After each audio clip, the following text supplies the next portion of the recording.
So a silo is this part of the company that is effectively sealed off and they're not sharing information effectively. They're not effectively collaborating with other departments. They're like their own standalone thing that just keeps everything protected and sealed away. We need to tear those things down to move fast. A lot of our industry has been going through this adventure of breaking down silos, trying to bring things together for well over 40 years. I think back to the 1970s, if not even earlier than that. And this is kind of the problem we're talking about all the time. We have the business and they hand over something to product and they hand over something to design and they hand something over to engineering and maybe that goes to QA, and if you're lucky that gets it to sales, and maybe if marketing's lucky, sales and the business will tell them something new has been created. And this is kind of known as the waterfall anti-pattern. It's been around for a very long time. Entire industries trying to educate businesses out of this practice. There's an entire industry dedicated to helping people convince themselves they're not doing this practice. But we know one thing, and that is if you want to go slow, you do this. You make sure that some big business defines everything. They hand it over to product. They hand it over to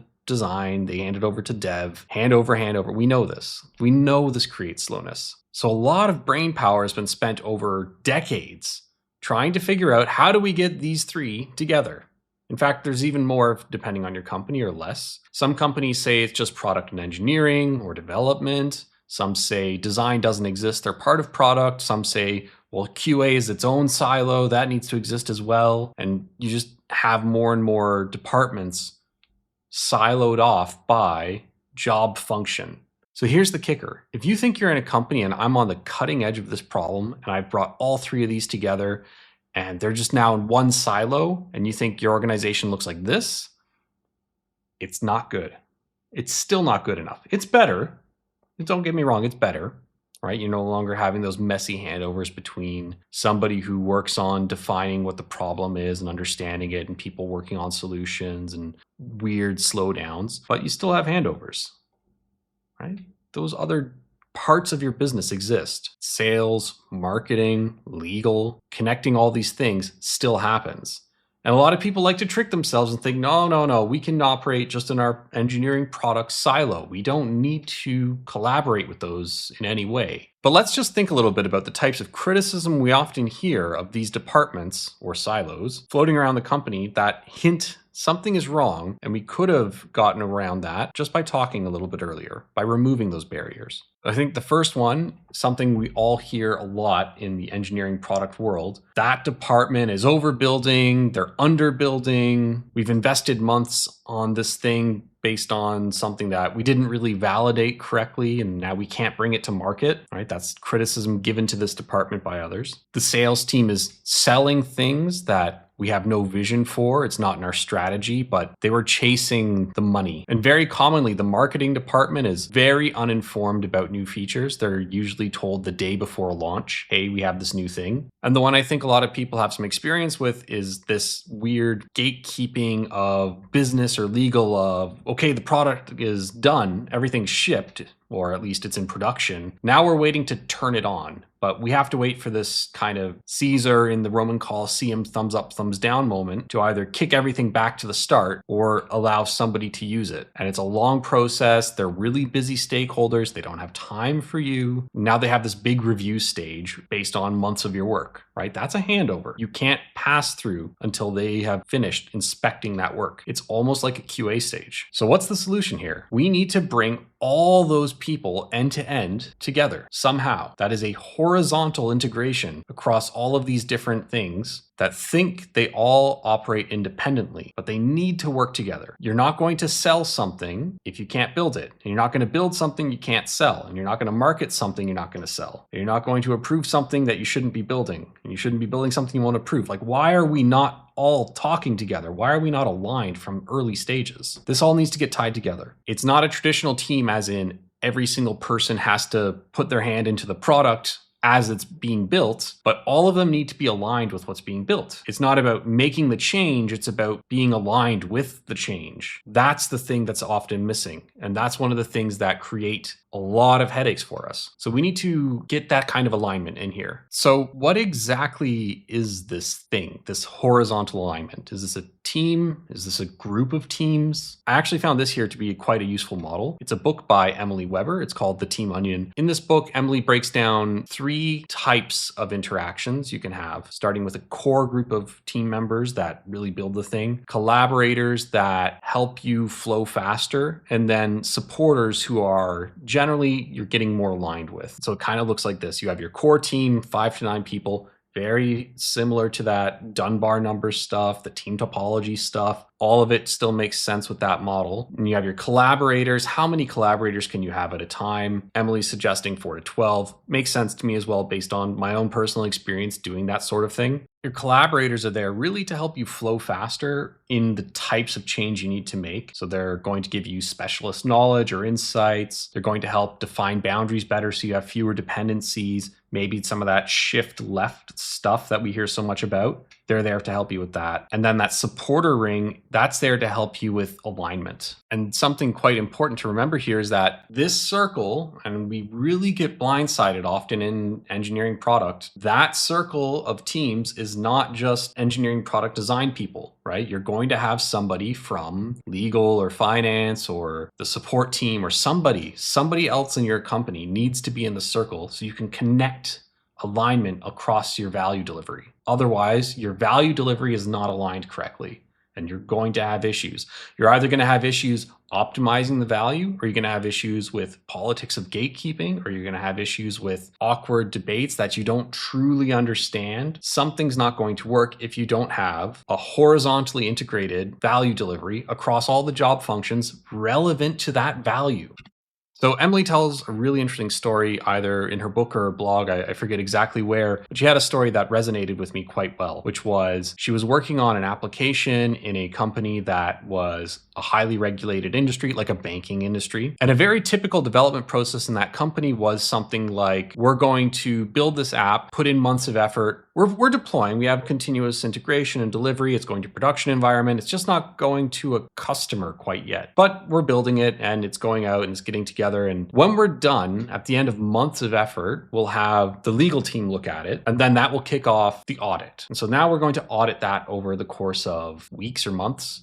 Going to take a very long time, and they might want changes. So now we're going to kick it back over. And if this sounds familiar to you, it's because it's a waterfall process, right? We trickle over this massive change, and then we get it kicked back up the waterfall because it's wrong. And so the solution was, let's bring in somebody from day one into this group and say, we're going to start our interactions from day one regularly with that legal team. And every step of the way, we're going to stay aligned on what we're building, why we're building it, how we're building it, the regulations, shift the problems left as much as possible. And then we're going to go through that audit process. And they did that. And when they got to the audit process, it was like a tick box exercise saying, yes, we actually know everything already. We don't have anything to check. We're done, approved. And the entire company in the story was completely stunned by just how lightning fast this approval process went, and the lack of churn and waste and rework that was always generated at the end of the cycle. You know, just think about that, right? This team in one, let's call it one working cycle, would have generally had to do a whole nother working cycle just to accommodate all the changes and all the feedback and the loops and the iterations and all these other things. They saved themselves having to do that. They effectively doubled the throughput of their company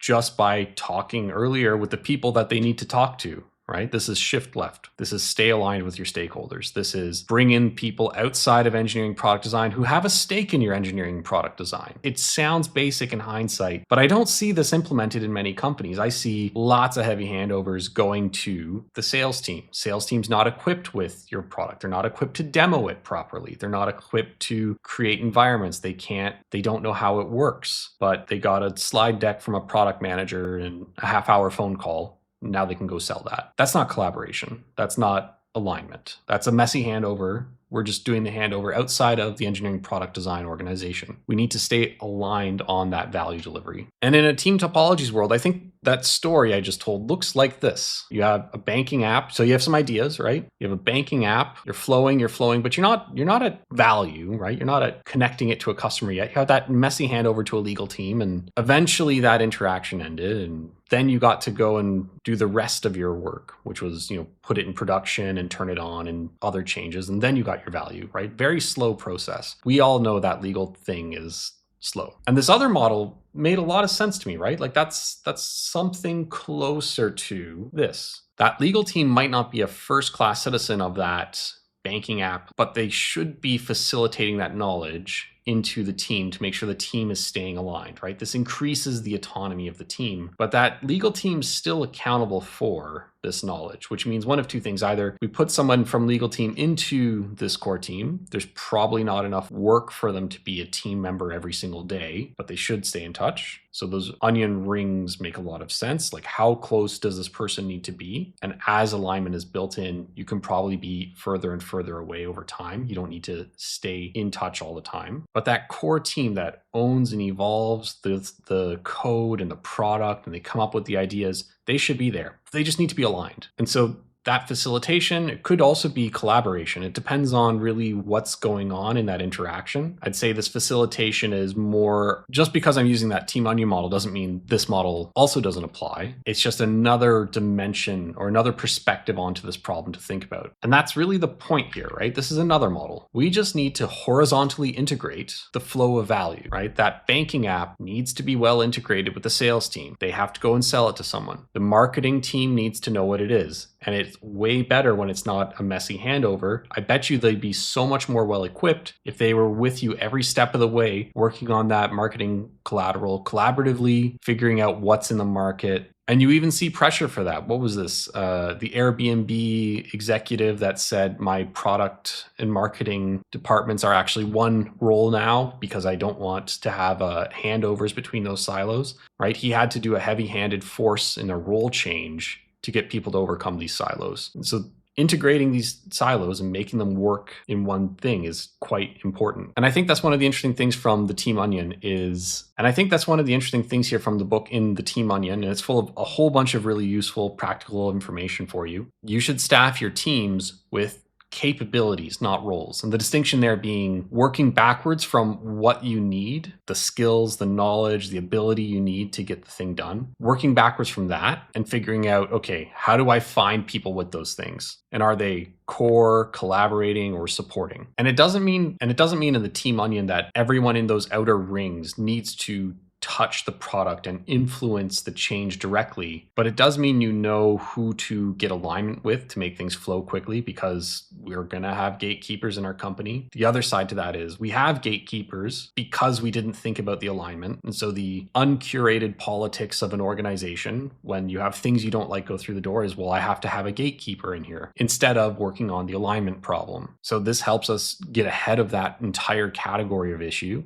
even if you increase the autonomy of teams to a really high level. And I think that's where you want to be, right? You want to increase the autonomy of teams to such a level where gatekeepers are unnecessary, because you've shifted all those decisions left. Everybody understands what they need to be informed about. So we don't need gatekeepers, but we do need alignment between all of those orgs. And there are more than just this, right? This is just to expand your mind, right? So there's sales, marketing, business. We can add in more. Don't limit your thinking here just because you only see 3 additional. But I found this to be just a really important piece of work to do, right? Knocking down those silos on the value delivery. If somebody's part of that value delivery, bring them in. Have those conversations with them regularly. Don't push it up the reporting line and wait for the boss of some boss to talk to somebody else's boss to trickle it down. It's slow, it's ineffective, and worst of all, it actually deteriorates value. And nobody up the hierarchy has time for that, because as you scale the organization, I think that works really well when you got 20 people in your company, maybe 50. But in that model, you have too many flows of information coming up to you as the head of any one of these silos to be having detailed conversations about every single value delivery, every single iteration. That's a horizontal integration that you need to be doing. That's it for today. I hope this helped you, and I hope you're going to be knocking down silos with me for the rest of your career, because we don't need them. They're a waste of everybody's time. Money, intelligence, get rid of these. You just have to go and have a conversation with somebody. So that's everything for today. I hope you enjoyed, and I will see you next time.